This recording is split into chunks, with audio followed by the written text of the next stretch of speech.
100 سال خردمندی در 10 دقیقه به نظر کار غیر ممکنی میاد، مگه اینکه دارن هاردی باشی، ناشر این مجله ساکسس که آخرین نسخش دست منه. طی 20 سال دارن کار غیر ممکنه کمک به 10,000 نفر برای رسیدن به موفقیت رو انجام داده. ازتون میخوام به دارن هاردی خوش آمد بگین، کسی که نیروی رویایی پشت شبکه نابغه هاست. خوش اومدی. ممنون رفیق، ممنونم.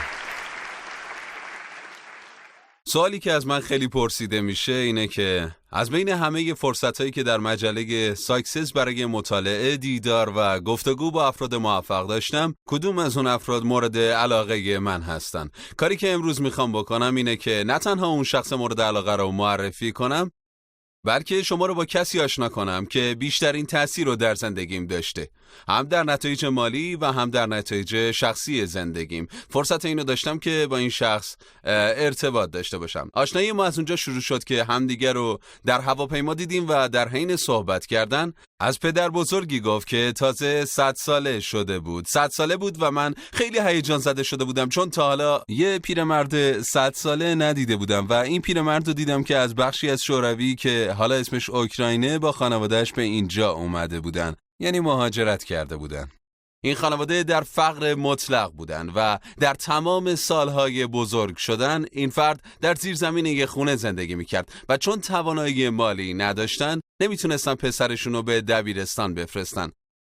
پس این پسر هیچ وقت به دبیرستان نرفت. با این حال اون پسر به شخصی بسیار ثروتمند، قابل احترام و دوست داشتنی تبدیل شد. برای من اینها 3 عامل موفقیتن: ثروتمند، قابل احترام و دوست داشتنی. از این دوستم خواستم که اگه میشه شماره پدر بزرگش رو بهم بده تا من باهاش تماس بگیرم، ببینم میتونم مصاحبه‌ای با اون داشته باشم یا نه. شماره‌ش رو بهم داد و من زنگ زدم به پدر بزرگ و بالاخره تونستم باهاش صحبت کنم و بهش گفتم دوست دارم با هم دیداری داشته باشیم و مصاحبه‌ای انجام بدیم و موفقیت اونو رسانه‌ای کنیم. ولی گفت نه، من زندگی شخصیم برام خیلی مهمه و به این سر و صداهای رسانه‌ای علاقه‌ای ندارم. پس حرفمو عوض کردم و گفتم میتونیم همه درسایی که طی 100 سال زندگی یاد گرفتی رو به بچه‌هات منتقل کنیم تا یاد بگیرن چطور یه زندگی کامل و موفق بسازن. شاید نوه نتیجه‌ای که هیچ وقت نتونی ببینیشون این درس‌ها رو یاد بگیرن و موفق بشن و به نظرم این ایده خیلی هیجان زدش کرد. پس گفتم اگه بتونی با هم صحبت کنیم من میتونم این نوشته‌ها رو تدوین کنم. خب قبل از اینکه شروع کنیم ازش خواستم هر چیزی که یاد گرفته و به موفقیتاش کمک کرده رو توی کاغذ بنویسه و یادداشتایی که میخواد و آماده کنه تا با هم در میونشون بذاریم. به نظر خیلی متحد میومد و گفت بهش فکر میکنم و برای جلسه‌ای که داریم آماده خواهم بود. روز مصاحبه که رسید من خیلی هیجان زده بودم. خیلی بابت مصاحبه ها هیجان زده نمیشم چون خیلی زیاد این کارو انجام میدم، ولی این یکی حس جادویی و مرموزی تو خودش داشت. یادمه به یه دروازه بزرگ آهنی رسیدم و در به آرومی باز شد و من در یه راه باریک رانندگی کردم. به محض اینکه راه تموم شد به یه عمارت مجلل رسیدم و مشخص بود که صاحب این عمارت بسیار ثروتمنده. ماشینمو پارک کردم و به سمت در ورودی رفتم و توسط مدیر ساختمون بهم خوش آمدگویی شد و به سمت کتابخونه راهنماییم کرد. کتابخونه خیلی زیبا بود، 2 طبقه با چوبای پلیش شده و قفس‌های پشت هم، کتابای کمیاب و همچنین کتابای دوران مدرن که شاید بر اساس دوران چاپ طبقه بندی شده بود. این اتاق نشونه‌ای بود که نشون میداد این مرد که دبیرستان نرفته یه دانش آموز بسیار جدی بوده. در مرکز اتاق 2 تا صندلی چرمی قدیمی قرار داشت که طوری روغن زده شده بودن که انگار از بروشور محصولات رالف لورن برش داشته بودن. یه میز مرمری هم بین صندلی‌ها قرار داشت. همین الان که دارم داستانو تعریف میکنم من میتونم بوشو حس کنم. نشستم، دستگاه ضبطمو درآوردم و دفترچه و خودکارامو روی میز گذاشتم و منتظر اون حکمت و خردمندی که قرار بود از این مرد بگیرم شدم. بالاخره وارد اتاق شد. پوست صورتش کمی رنگ پریده بود و لکه‌هایی داشت و مشخص بود سنبال است، ولی جذابیتی در خودش داشت که فقط از یه مرد که بیش از 1,000,000 ساعت در یه سیاره زندگی کرده بود میشد انتظار داشت. به محض اینکه باهاش دست دادم همون لحظه فهمیدم که این جلسه بسیار ویژه میشه. وقتی نشستم بهش گفتم فرصت کردید همه اون چیزایی که تو این 100 سال یاد گرفته بودید رو بنویسید؟ گفت آره. بهش گفتم خب پس کجاست؟ گفت همراهمه، چون من انتظار داشتم یه پرونده بزرگ همراهش باشه. بعد دست کرد تو جیب جلیقش و درش آورد و کاغذ رو به من داد. گرفتمش و بازش کردم و تو 30 ثانیه خوندمش، چون فقط 2/3 کاغذ پر شده بود. گفتم همین؟ فهمیدم که بی احترامی کردم. بهش گفتم پس اینا چیه که اینجا گذاشتید؟ امکان نداره همه اینا رو بشه با این تیکه کاغذ به دست آورد. عاقلانه لبخند زد و گفت دقیقاً مشکل همینجاست. این کاغذ رو به مرد جوانی میدی و بازش میکنه و میخونه و فکر میکنه که میفهمتش، ولی در آخر نادیده میگیره و دنبال ایده های خیالی و پیچیده و در ظاهر مرموز میگرده تا به موفقیتی که دلش میخواد برسه. اینا تا وقتی که 100 سال دیگه یه نفر نیاد و زندگیشو با دقت بررسی نکنه متوجه نمیشه. اونجاست که وقتی دنبال دلیل میگرده دوباره این کاغذ رو از نو میخونه و میگه همین بود. همه چیزایی که لازم داشتم تا بتونم بسیار ثروتمند، قابل احترام و دوست داشتنی بشم در این کاغذ وجود داشته. من شدیداً از شنیدن این حرفا و ایده ها تعجب کرده بودم. پس خودش دوباره ادامه داد. گفت ببین، من چون هیچ وقت دبیرستان نرفتم خیلی باهوش نبودم و فکر میکردم این نقطه ضعف منه. پس هر حرفه‌ای رو که دنبال میکردم خودم باید میفهمیدم چی کار باید بکنم تا در اون حرفه موفق بشم، چون فکر میکردم باهاش نیستم. اصول اونو تغییر نمیدادم، سعی نمیکردم بهترشون کنم و یا شبیه چیزی که میخوام بکنم فقط انجامش میدادم.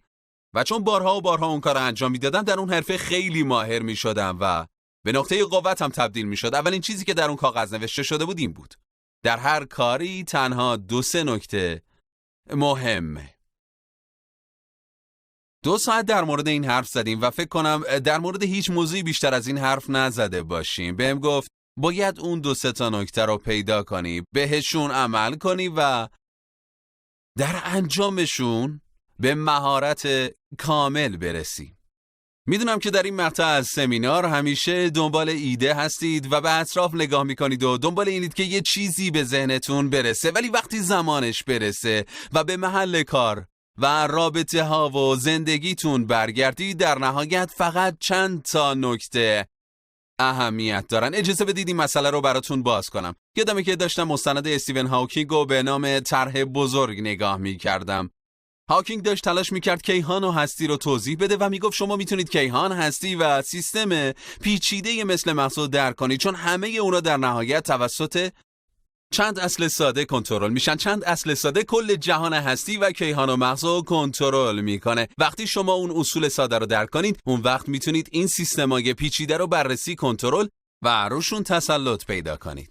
این چیزیه که تو کشفش میخوام بهتون کمک کنم. حالا بیایید در مورد پیدا کردن صحبت کنیم. دکتر آز کسی بود که وقتی باهاش مصاحبه کردم بهم کمک کرد که اون چیزایی که در زندگی اهمیت دارن رو پیدا کنم. در زمان انجام این مصاحبه دکتر یه سازمان غیر انتفاعی رو اداره میکرد. نویسنده پرفروشی بود و هر سال 200 عمل جراحی قلب باز انجام میداد. اون همیشه از من خونسردتر بود و آرامش بیشتری داشت. بهم گفت ببین، در هر کاری فقط 2-3 تا نکته مهم هستن. در جراحی قلب باز قبل از اینکه من به اتاق عمل برم 100 تا کار انجام میشه و من فقط 2-3 تا کار انجام میدم. اون 2-3 تا کار از همه مهمتره و هموناست که مشخص میکنه بیمار زنده میمونه یا میمیره. من فقط تلاش میکنم در انجام اون 2-3 تا کار تسلط پیدا کنم و بقیه رو به تیم ماهرم میسپارم. همین اتفاق در مورد اداره یه شبکه تلویزیونی و یه سازمان غیر انتفاعی یا هر کار دیگه‌ای هم میافته. باید اون 2-3 تا کار مهم رو پیدا کنید. وقتی نوبت به تمرکز کردن و انجام اون کارا میرسه، این آدمیه که من ازش یاد میگیرم. ازش پرسیدم بین این همه محصولات انقلابی که تولید کردی به کدوم یکی بیشتر افتخار میکنی؟ بهم جواب داد من به کارایی که انجام نمیدیم من به اندازه کارایی که انجام میدیم افتخار میکنم. بعد توضیح داد مردم فکر میکنن تمرکز یعنی بله گفتن به کارهایی که باید روش تمرکز کنید، ولی مفهومش اصلا این نیست. یعنی نه گفتن به صدها ایده خوب دیگه که وجود داره. باید با دقت انتخاب کنید. نه گفتن به هزاران ایده و کار کلید رسیدن به موفقیت شماست.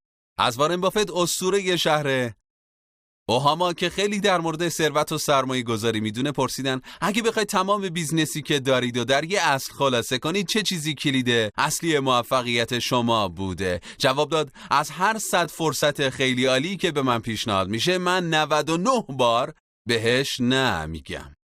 من امیدوارم در این مدت زمان کوتاه که 100 سال خردمندی رو در 10 دقیقه خلاصه کردیم در مورد شما 100 سال طول نکشه تا متوجه بشید در هر کاری، در هر فعالیتی که دنبال میکنید تا به موفقیت برسید تنها چند نکته اهمیت دارن. این 2-3 نکته مهم رو رها نکنید و از این شاخه به اون شاخه نپرید. کارتون رو عوض نکنید، مدام دنبال چیزای جدید نباشید، چون در این صورت موفقیت رو روی میز جا خواهید گذاشت.